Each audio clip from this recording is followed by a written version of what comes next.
নমস্কার বন্ধুরা, আজকে আমি আপনাদের সঙ্গে শেয়ার করব আপনাদেরই কিছু প্রশ্নের উত্তর। আমাকে একজন বন্ধু জিজ্ঞেস করেছেন বাচ্চাকে কোথায় থেরাপি করাই। বাচ্চাকে থেরাপি করাই কলকাতার সল্টলেকে করুণাময়ীতে।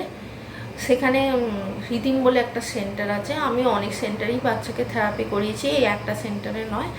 আপনারা আপনাদের আশপাশে ভালো সেন্টার থাকলে থেরাপি করাতে পারেন এবং থেরাপিগুলো শিখে নিয়ে আপনারা বাড়িতে যত পরিমাণে বাচ্চার সঙ্গে কাজ করতে পারবেন ততই কিন্তু ডেভেলপমেন্ট হবে।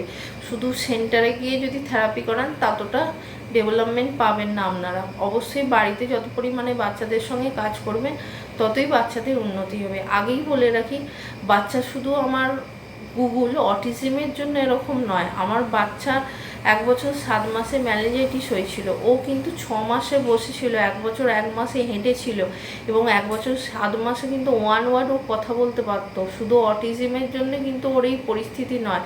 ভাববেন না যে অটিজমের জন্যেই ওর এই অবস্থা। অটিজমের জন্য নয়, ওর একটা বড় জ্বর থেকে ওর আজকে এই পরিস্থিতি। আমরা অনেক ডাক্তার দেখিয়েছি, একটা ডাক্তার নয় বহু ডাক্তার দেখিয়েছি এবং আমাকে ডাক্তাররা বলেছেন ওর খুব সিভিয়ার লেভেল, ওকে পুরোপুরি ঠিক করা অসম্ভবই। কিন্তু তাও আমি ওকে থেরাপি, আপনারা ভিডিওর মাধ্যমে দেখতে পাচ্ছেন, থেরাপি করিয়ে আমি বাচ্চাকে এই জায়গায় এনেছি। আজকে আপনাদের সঙ্গে এত থেরাপি শেয়ার করতে পারছি কারণ আমি অনেক জায়গায় ঘুরেছি। একটা জায়গায় দেখি আমার ছেলের এতটা ডেভেলপমেন্ট আমি করিনি, অনেক জায়গায় থেরাপি করেছি। যত আমি আমার অভিজ্ঞতা থেকে বুঝেছি, যত বাড়িতে কাজ করাতে পারবেন ততই আপনার বাচ্চার ডেভেলপমেন্ট হবে। আমার বাচ্চার হাই অটিজম ছিল, সিভিয়ার লেভেলে চলে গেছিলো অটিজম, আর এডিএইচডিও সিভিয়ার লেভেলেই চলে গেছিলো। এখন এডিএইচডি পুরোপুরি ভালো হয়ে গেছে আর অটিজম মাইল্ডে চলে এসছে। তাই আমি বলছি আস্তে আস্তে আপনারা বাচ্চার সঙ্গে কাজ করতে থাকলে অবশ্যই বাচ্চাদের ডেভেলপমেন্ট হবে বন্ধুরা। আর ডাক্তারের কথা জিজ্ঞেস করছেন, ডাক্তার তো আমি একটা দেখাইনি, অনেক ডাক্তারই দেখিয়েছি, সবটাই আজকে আপনাদের সঙ্গে আমি শেয়ার করছি। চেন্নাইয়ের নিউরোলজিস্ট সিদ্ধার্থ ঘোষ, ডক্টর সিদ্ধার্থ ঘোষ। তারপরে নিউরোসায়েন্সে আছে প্রবীণ কুমার। অ্যাপেলোতে আছেন Joyranjan Ram, doctor Bhattacharya, doctor Laha, others অনেক ডাক্তারই আছেন। আপনারা খোঁজ করবেন, আরও ভালো ভালো ডাক্তার আপনারা পেয়ে যাবেন। আর আমি ব্যাঙ্গালোর নিমান্সেও গেছি বন্ধুরা। আমি অনেক ডাক্তারই দেখিয়েছি, তাও আপনার সঙ্গে কিছু কিছু ডাক্তারের নাম আমি শেয়ার করলাম বন্ধুরা। আপনারা ডাক্তার দেখান এবং বাচ্চার সঙ্গে বহুত পরিমাণে কাজ করুন, দেখবেন আপনার বাচ্চার অবশ্যই ডেভেলপমেন্ট হবে বন্ধুরা। আর এই ফ্ল্যাশ কার্ডগুলো কোথা থেকে কিনেছি বন্ধুরা? ফ্ল্যাশ কার্ডগুলো আমি কিনেছি, আপনি বড় বড় মলে যাবেন, অবশ্যই আপনাকে গ্রামে এইসব কার্ডগুলো, ফ্ল্যাশ কার্ডগুলো পাবেন না, আপনাকে মলেই যেতে হবে। মলে গিয়ে আমি স্টার মার্ক বলে একটা মলে দোকান ছিল, সেখান থেকে কিনেছি। কিন্তু আপনারা এরকম মলে বই খাতার, যে কোনো বই খাতার দোকানে আপনারা খোঁজ করবেন, এই থেরাপির জিনিসগুলো আপনারা কার্ড কেন আদার্স থেরাপির জিনিসও পেয়ে যাবেন।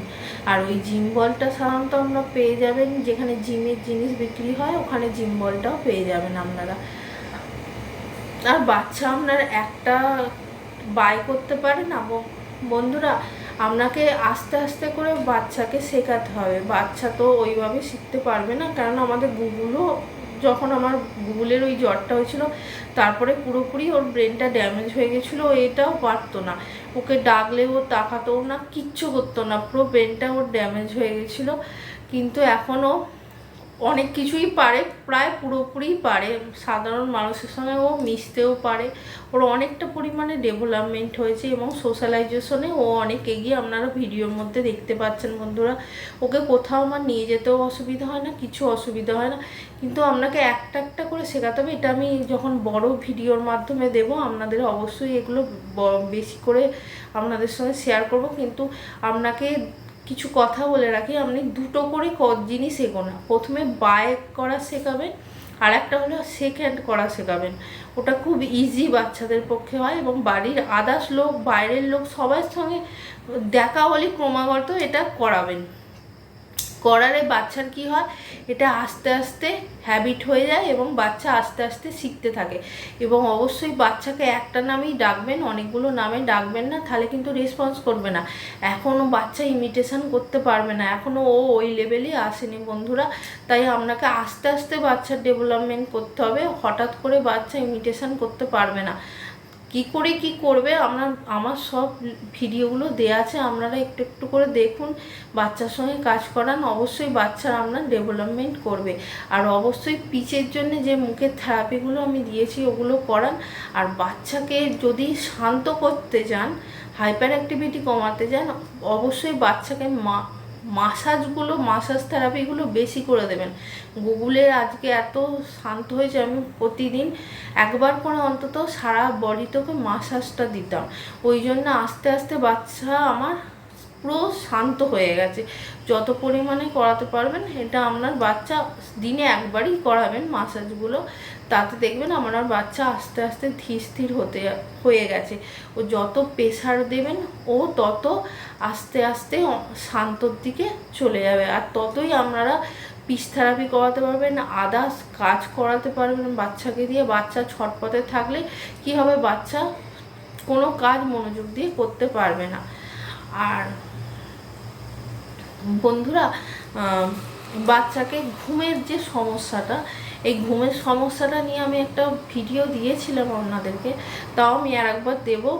ইটিং আর স্লিপিংয়ের ওপর ভিডিও একটা আমি দেব। বন্ধুরা, আপনারা একটাই কাজ এখন করুন, আপনি সারা দিনে বাচ্চাকে ঘুমোতে দেবেন না, ঘুমোতে চাইলেও দেবেন না। 8:30 থেকে 9টার মধ্যে শুইয়ে দেবেন, আর সকালবেলা 6:30 থেকে 7টার মধ্যে বাচ্চাকে তুলে দেবেন। দেখবেন আপনার বাচ্চা আস্তে আস্তে কি হয়েছে, আস্তে আস্তে ঘুমের হ্যাবিটটা এসে গেছে। আর রাত্রেই যত ঘুমোবে ব্রেন তত ডেভেলপমেন্ট হবে। বন্ধুরা, আমি আমার বাচ্চারও প্রচুর এই সমস্যাটা ছিল, আমি বাচ্চাকে এইভাবে আস্তে আস্তে শিখিয়ে বাচ্চার আমার ঘুমের আর বাচ্চার কোনো সমস্যাই নেই। এইভাবেই আমি আমার বাচ্চাকে ডেভেলপমেন্ট করেছি। আমার বাচ্চা কিন্তু 0 হয়ে গেছিলো। আমার বাচ্চার যখন 3 বছর বয়স, ওর ব্রেনের বয়স বেরিয়েছে মাত্র 6 মান্থ। ওর ব্রেনটা একদমই ড্যামেজ হয়ে গেছিলো, কিন্তু আমি এইসব করে করে বাচ্চাকে আজকে এই জায়গায় এনেছি বন্ধুরা। আর আপনারা কেউ এগুলো আমি বড় ভিডিওর মাধ্যমে আপনাদের সঙ্গে আমি শেয়ার করব বন্ধুরা। আজকের মতো এইটুকুই বন্ধুরা, সুস্থ থাকুন এবং ভালো থাকুন, নমস্কার।